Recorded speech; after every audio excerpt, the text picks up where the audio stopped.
أعوذ بالله من الشيطان الرجيم. بسم الله الرحمن الرحيم.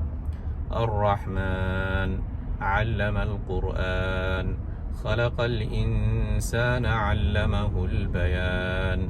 الشمس والقمر بحسبان والنجم والشجر يسجدان والسماء رفعها ووضع الميزان ألا تطغوا في الميزان وأقيموا الوزن بالقسط ولا تخسروا الميزان والأرض وضعها للأنام فيها فاكهة والنخل ذات الأكمام والحب ذو العصف والريحان فبأي آلاء ربكما تكذبان.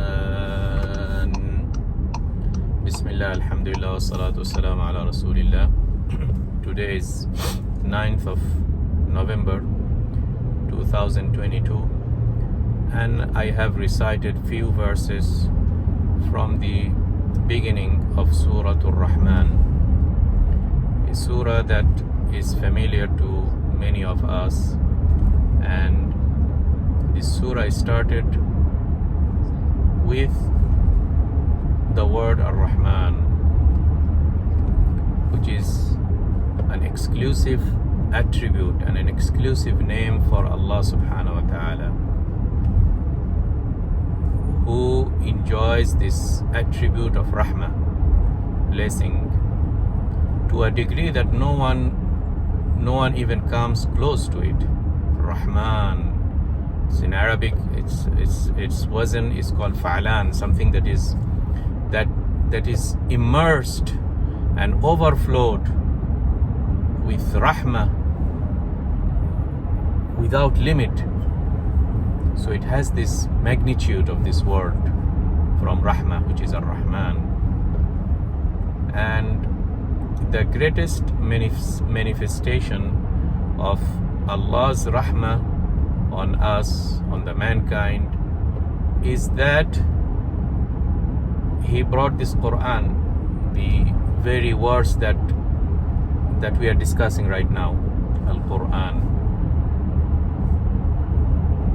And it has a similar rhyming with Ar Rahman. So Quran is the greatest rahmah. Hudan wa rahmatan wa bushra lil mu'mineen. It is a blessing, it is a glad tiding, it is a guidance, it's a roadmap, it's a salvation, it's everything. Everything good for a mu'mineen, for a believers. وَالَّذِينَ لَا يُؤْمِنُونَ فِي آذَانِهِمْ وَقْرٌ وَهُوَ عَلَيْهِمْ عَمَى. But those who do not believe, they think that this is fabricated, this is an old fable and this and that. For them, this book is not a rahmah. Rather, this book stands as a punishment for them, because they were exposed to this book, yet they rejected it. How can a person reject something that is rahmah, that is full of hidayah? This person must be the stupidest person in the world, that someone gives you something as valuable, a valuable gift, and you say, no, I don't want it, and you go for things that are harmful. I mean, if you are given a nice chocolate or whatever, okay, and then you are given something rotten, disgusting type of a food, and you choose one over the other, the disgusting one, what would you call him, right? So let us be happy with this Quran, give its proper value, as Allah is trying to show us at the beginning of this surah, Ar Rahman. And He is the Rahman who has Allam al-Quran. He has taught this Quran. So the Quran is something that is full of greatest contents. But this contents of this Quran requires learning. We have to learn this Quran. And to this Allah alludes by saying Allam al-Quran. So it's not enough to say that, okay, we are a nation, we have the Quran, and you celebrate probably once a year during month of Ramadan. That is not that is not fulfilling the duty of the Quran. It has to be something that is a daily activity for us. Every moment the Quran should be part of our life, as it was part of the life of Prophet Muhammad ﷺ and Sahaba Kiram. That's why when Aisha radiallahu anha she was asked about Prophet's whereabouts and his behavior, and just Aisha radiallahu anha said, كان خلقه القرآن. Prophet's life was a mirror image of Al-Quran. كان خلقه القرآن.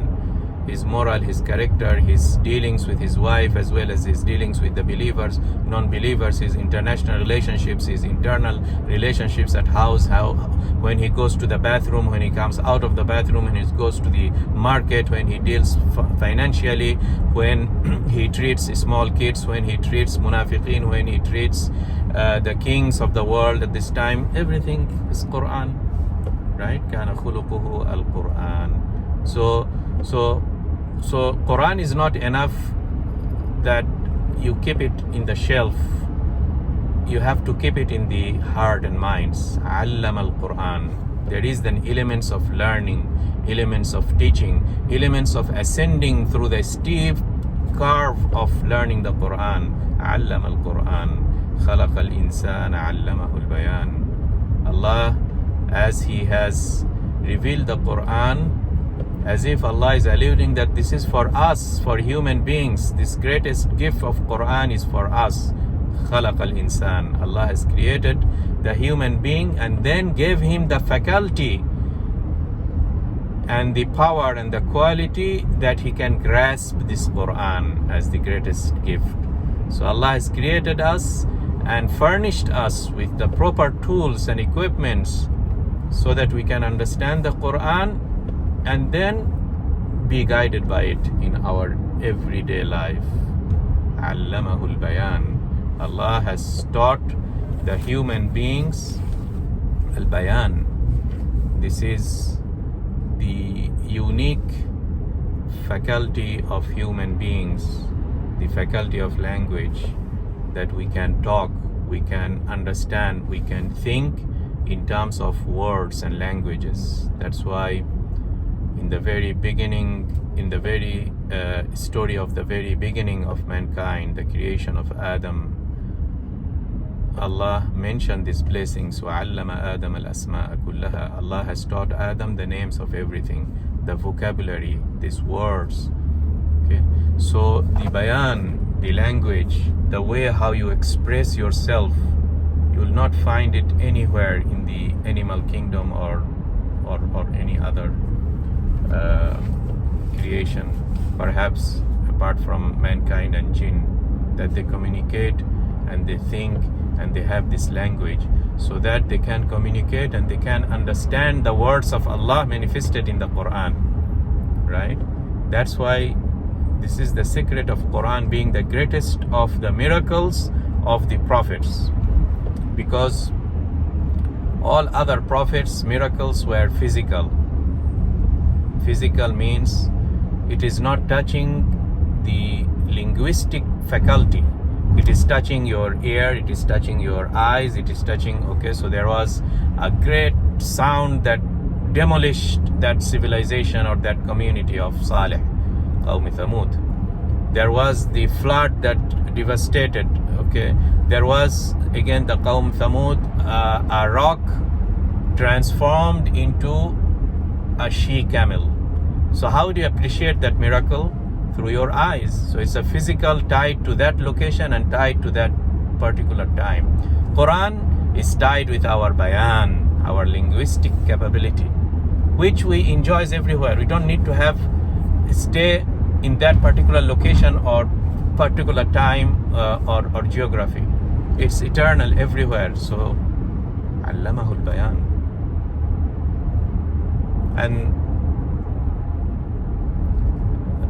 And this bayan is something, it's amazing that how a small child starts to learn the language without anyone teaching us. It's coming natural to that child that he learns the language of his parents, right?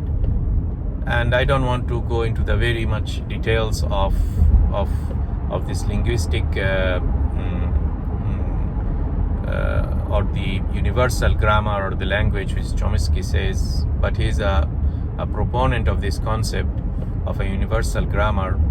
And one of the latest books he has is that why only us, and he debunks the evolutionists who say that okay, we have been through the natural evolution from apes and monkeys and then we became a human being. And he discusses that no, this is not possible. This quality is exclusive to human beings. And Allah has alluded to these things in this verse as well as many other places, like in Surah Ad-Dariyat, إِنَّهُ لَحَقٌّ مِثْلَ مَا أَنَّكُمْ تَنْطِقُونَ. So human beings' capability of talking, nutuq, okay, is something, it is amazing. And Musa alayhi salam used the same logic when he said to Bani Israel, when they took this calf as a god, as a deity. So he said that أَلَمْ يَرَوْا أَنَّهُ لَا يُكَلِّمُهُمْ وَلَا يَهْدِيهِمْ سَبِيلًا اتَّخَذُوهُ وَكَانُوا ظَالِمِينَ. They cannot talk. Okay. They cannot talk and they don't have this bayan stuff. So let's be happy with this faculty and as such fulfill the rights, because Allah has created these things for a purpose. Allah has subhanahu wa ta'ala has given us this faculty of bayan, not for communication. Communication represents only a fraction of the purpose of the language. Sometimes people tend to describe the language as a means of communication. Yes, but this is only a smaller means from a bigger means. The bigger means is that we learn the Quran. Can you imagine that somebody answering the questions that why we taught the language, and the correct answer is so that we can appreciate the Quran. And this is what Surah Ar Rahman tells us. That's why he started Allama al-Quran, and just the next ayah, Allamahu al-Bayan. So the Bayan and the Quran, you cannot distinguish between them. Even they are rhyming in from the linguistic term. خَلَقَ الْإِنسَانَ عَلَّمَهُ الْبَيَانَ. And then Allah subhanahu wa ta'ala, as it is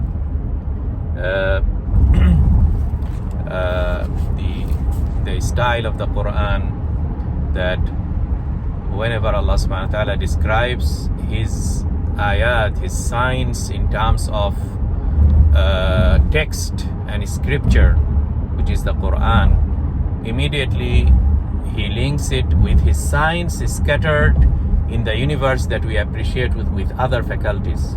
So as we appreciate the Quran through our mental faculty, through the linguistic faculty, through the bayan, we appreciate the other things around us. Here is the sun in front of me. There is the clouds, the sky, the trees. All these faculties that we appreciate, all these signs that we appreciate through the other faculties that Allah gave us, the hearing, the sight, and the hearing, and the senses, and the smelling, and the other faculties. So Allah subhanahu wa ta'ala then goes on to describe Ash-Shamsu wal-Qamaru bi-Husban. One of the greatest signs of Allah subhanahu wa ta'ala is the sun and the moon, and the day and the night that is associated with. And they are changing. They are not fixed. If they are fixed, how could we check the timings that okay, now this is Dhuhr, this is Asr, this is this. Okay, now 1 year has passed because the sun's position was like this. Okay, now 1 month has passed because the moon's position is this and that. Okay, bihusban. This is the greatest gift we don't appreciate because we took it for granted. And that's why Allah subhanahu wa ta'ala is trying to tell us through this surah is that the things that you took it for granted, you need to stop there a little bit and start rethinking and appreciate those things that we took it for granted. Because because it becomes part of our life and habit, we often don't ponder upon it. Because people only ponder when they miss something. That's why Allah subhanahu wa ta'ala from time to time tries to bring eclipse in the sun, eclipse in the moon, so that we appreciate, yes, the sun, if Allah wanted, it can vanish, it can be disrupted, this universe can be disrupted. But Allah has made this universe work in a perfect fashion, not for us to go atheism and clockmaker and deism and just think about the mechanical things. No, just to appreciate that Allah subhanahu wa ta'ala, if He wanted, He could disrupt this whole universe. And Allah will indeed disrupt this whole universe at one time when the day of judgment comes, or the day of, or the hour comes, or the end of the day comes. These things will happen, as Allah described in many of the surahs. Most of them are Makki surahs. So ash-shamsu wal-qamaru bihusban wan-najmu wash-shajaru yasjudan. Right? All type of plants, even plants and planets, they are close in the wording. And also a najm is the same as the najm in Arabic, is a type of plant, and as well as it is a type, it is called for the stars. Okay, so you see, this is small thing, big things, micro, macro, nano, everything is glorifying Allah subhanahu wa ta'ala, although we don't understand the language of their glorification, but everyone is glorifying except human beings. We are so tiny, so weak, still we rebel. We have this tendency of rebellion, of going against Allah subhanahu wa ta'ala, who has gifted us with all these things in the universe. But we have taken these gifts for granted, and then we went against them. We have polluted, we have corrupted the earth, we have made all kind of fasad on this earth, corruption, disruption, pollution, and all these things related to the environment and climate and these things. Whereas we should be staying in harmony with the nature, with Allah, because these are things, we call it nature, but these are not nature. This is from Allah subhanahu wa ta'ala. They didn't come just as such like that. Okay, Allah subhanahu wa ta'ala has gave us all these faculties as a gift, all these things in the nature as a gift, and I think this is natural to the Greco-Roman civilization and their mythology, and the Hindu mythology, who depict the origin of all this creation as a chaos, as a fighting between gods, all this Olympian mythology, or the Hindus mythology on this creation. Okay, these are gods who have enmity and clashes of titans and this and that, and out of it came all these things. Okay, because of this we suffer from considering the nature as a hostile thing, and we have to tame it through all means. Okay, anyways, you see how Quran gives us all these kind of gifts. Finally, I will end by ألا تطغوا في الميزان وأقيموا الوزن بالقسط ولا تخسروا الميزان ولا تخسروا الميزان. There is a scale, there is a balance. Allah has given these things so that we don't go injustice, we don't be biased and disrupt this balance that Allah has created this whole universe and nature with, disrupting the balance in worshipping Allah, in treating fellow human beings. All this inequality that this current civilization led by the Western capitalism suffers is inequality, is disrupting this mizan that Allah subhanahu wa ta'ala has alluded in this surah Ar Rahman. Allah tadghaw fil mizan. But we human beings are introducing all kind of racism, inequality in the distribution of wealth and money and all these things that is inevitable when a person strays from the Quran, which is full of rahmah. When you go away from the book of rahmah, you will get the book of wrath, you will get the book of inequality, injustice, and the current world, I don't need to explain further. It's the full manifestation of non-rahmah on anything that is but rahmah. May Allah subhanahu wa ta'ala give us hidayah, tawfiq, and make us appreciate the Quran. Wassalamu alaikum wa rahmatullahi wa barakatuh.